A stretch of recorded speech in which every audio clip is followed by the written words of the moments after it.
अस्सलाम वालेकुम वरहमतुल्लाहि वबरकातुहू। इत्तेहाद न्यूज़ में आप सभी का खैर मकदम है। टीपू सुल्तान शहीद रहमतुल्लाह अलैह का मशहूर कौल है। उन्होंने कहा था कि जब कौम में गद्दार पैदा होते हैं तो मजबूत किले भी मिट्टी के घरौंदे साबित हो जाते हैं। टीपू सुल्तान को भी धोखा अपनों ने ही दिया था। लिहाजा आज बात करते हैं कि ईरान के supreme leader Ayatollah Ali Khamenei की शहादत के लिए भी अपने ही जिम्मेदार निकले। जब आयतुल्लाह अली ख़ामेनी की लाश मलबे में पड़ी थी तो इसकी तस्वीरें वहां का ही कोई शख्स सीधा नेतन्याहू को भेज रहा था और इसे कई न्यूज एजेंसियों ने कबूल भी किया है कि अंदरूनी गद्दारों की वजह से ही यह मुमकिन हो पाया। पिछले कई महीनों से या कई सालों से हो सकता है जो खुफिया सरगर्मियां ईरान की जानिब से चल रही थी उसका खुद वो हिस्सा भी था। कितनी कहाँ मीटिंगें खुफिया तौर पर हो रही है इसका इल्म उस शख्स को भी था। कितने बजे कहाँ किस जगह पर लम्हे की तला मोसाद को दी जा रही थी और कुछ तो ये भी कह रहे कि सीधे नेतन्याहू को इत्तला पहुंच रही थी।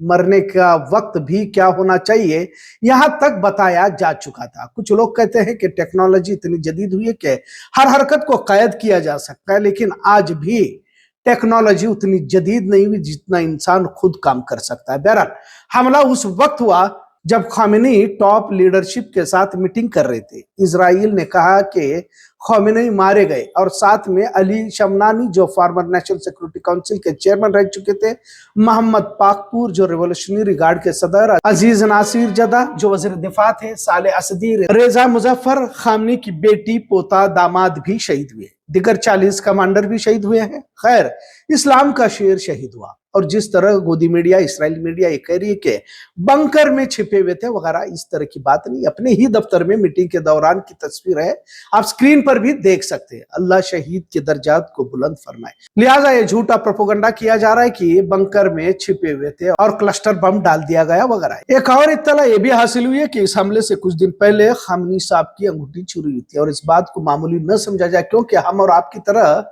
ख़ामेनी आम इंसान नहीं थे जिन पर तो दुनिया की नजरें टिकी हुई थी। दो सुपर पावर इनकी ताक में थे तो किस दर्जे की सिक्योरिटी होगी। मगर अंगूठी को गायब करके ये इशारा मोसाद दे रहा था कि हम करीब हैं और आपके इर्द गिर्द ही हैं। बहरहाल शहादत है मतलूब मकसूद मोमिन, न माल गनीमत न किश्वर कुशाई। लिहाजा गद्दारों अंदरूनी मुनाफिकों से इस्लाम को दुश्मन इस्लाम से ज्यादा नुकसान हुआ है।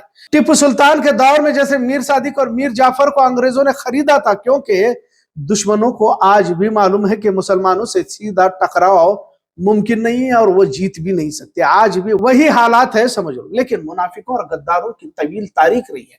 आज भी कई तंजीमें इदारे शुरू तो होते हैं पर जब अफराद बढ़ने लगते हैं, दायरा वसी होने लगता है तो फिर कुछ अंदरूनी गद्दार ही पैदा होते हैं तो तहरीक को आगे बढ़ने नहीं देते।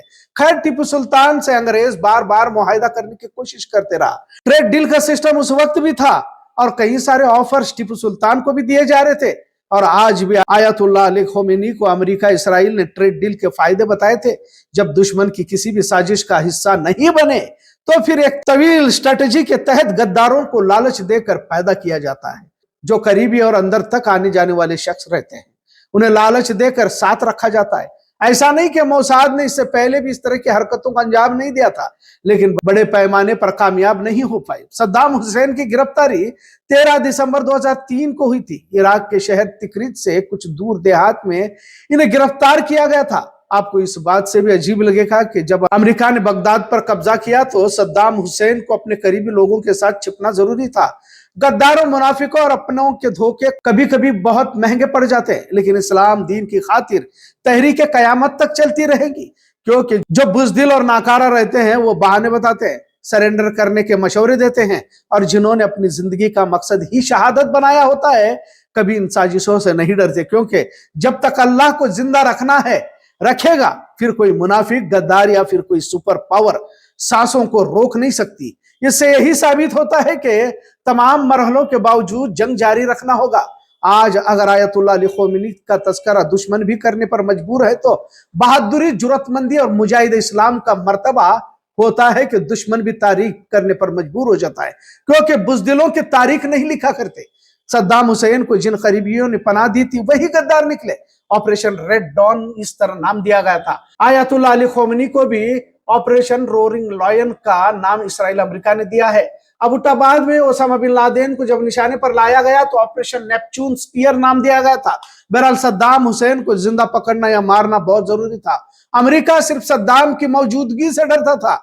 हमेशा अंग्रेज, गोरे, यहूदी धोखे से ही काम लेते आए हैं। वो तो इस्लाम के अव्वल जमाने से साजिशें करते आए हैं, और अब जब हम आखिरी दौर में पहुंच चुके हैं तो फितने बारिश की बूंदों की तरह बरस रही है। सद्दाम हुसैन के लिए अरबों खरबों रुपए दिए गए, और जिन्होंने पनाह दी थी उन्होंने ही सद्दाम हुसैन के साथ उनके दो बेटे उदय हुसैन और कुसे हुसैन को पकड़वाया। इराक का शेर सद्दाम हुसैन को 30 दिसंबर 2006 को बगदाद में फांसी दी गई। ईद उल अजहा के दिन इस शेर इस्लाम को दुश्मनों के खिलाफ लड़ते हुए पकड़ा गया, फिर फांसी के फंदे पर झुलाया गया। टीपू सुल्तान को पकड़ना भी अंग्रेजों को आसान नहीं था। जबकि निजाम, मराठा, अंग्रेज मिलकर टीपू को हरा नहीं पा रहे थे, तब टीपू के भरोसेमंद समझे जाने वाले मीर सादिक को लालच दी गई। मीर सादिक सल्तनत खुदादात में ऊंचे ओहदे पर फाइज था, वजीर था। अंग्रेजों ने इसे टीपू सुल्तान की हुकूमत गिरने के बाद हुकूमत का बड़ा हिस्सा देने का वादा भी किया था। इस तरह मीर जाफर ने जंगे प्लासी के दौरान सिराजुद्दौला को धोखा दिया, और अंग्रेजों ने भी इसे बड़े इनाम का भरोसा दिलाकर बंगाल के इस अजीम बादशाह को हराया। पूरी तारीख गद्दारों से भरी पड़ी है, और आज एक बार फिर किस तरह यहूदी अपने मौकूफ पर कायम है और मुसलमान किस तरह बिकाऊ होता जा रहा है। ये तो ईरान है जहां गद्दारों की तादाद अगर दुनिया के मुकाबले में देखी जाए तो कम हो सकती है, वरना तो जमीर फरोश मुस्लिम ममालिक खुद ही यहूद नसारा और मुशरिकों के सामने सजदा रेज होकर सिर्फ अपनी जिंदगी बचाने की कोशिश कर रहे हैं। वरना क्या मजाल है कि कोई अमेरिका हो या यहूदी मुशरिक, मुसलमानों से टकराना आज भी आसान नहीं है। खैर, जो भी पेशिन गोइयां हुई है उसे तो मुकम्मल होना है, पर अंदरूनी गद्दारों से नुकसान कयामत तक होता ही रहेगा। इससे आगे और भी मुश्किल हालात इसलिए आएंगे क्योंकि अब इस्लाम की खातिर मर मिटने का जज्बा ही खत्म हो चुका है। लोगों के पास तो सिर्फ अय्याशियों के लिए वक्त है। तभी तो मेरे नबी ने फरमाया था कि कयामत के करीब ऐसा दौर आएगा जब दीन पर चलना गोया हाथ में जलता हुआ अंगारा थामने के बराबर होगा। हम कहते तो बहुत कुछ है, अब भारत में ही देख लो, मुनाफिकों की फसल लहलहा रही है। रस्मी इबादतें, रिवायतें, रस्म रिवाज, दिखावे का सब कुछ चल रहा है, लेकिन दीन की खातिर मर मिटने का जज्बा शायद किसी के पास होगा। भारत में तो अब हालात आए भी नहीं है। वैसे तो हिंदुत्व तंजीमें पूरी कोशिश में लगी हुई है, लोग मुर्तद होने की कगार पर पहुंच चुके हैं। अक्सर लोगों को तो आखिरत का क्या हिस्सा कहते हुए देखने को मिल रहा है, और यही लोग कभी कभी मस्जिद में भी नजर आ जाते हैं। मतलब सिर्फ रस्म बाकी है, रूह मर चुकी है या बेची जा चुकी है। आगे चलकर यही लोग कौमों को सौदा करने के लिए आगे पीछे नहीं होते।